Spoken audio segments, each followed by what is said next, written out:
जब द्वार पे बैठ के बाबा चाहे माए बाबू पुरान हो जाता है, एक लोटा पानी बिना लोग तरसता आ चिल्लाता है कि ये बबुआ एक लोटा पानी दे दो, ए बुचिया एक लोटा पानी दे दो। लेकिन बेटा इतना मतवाला बा कि कहाँ ओकरा सुनाता है, सब समय के बार बार कहल जा कि बेटा मतलबी और पतही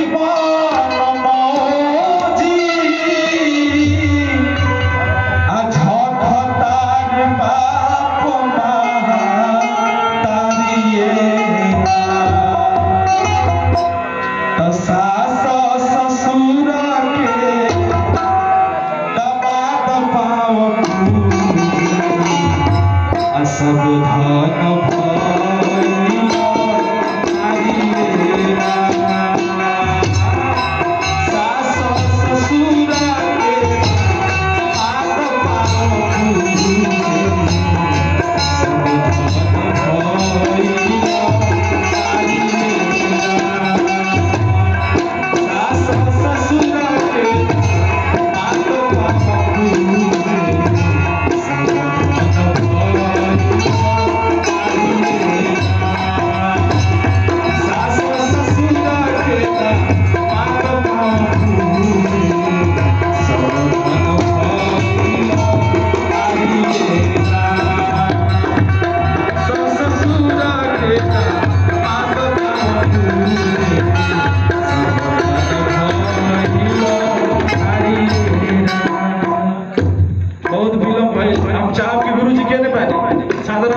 बिहारी लाल मस्ताना जी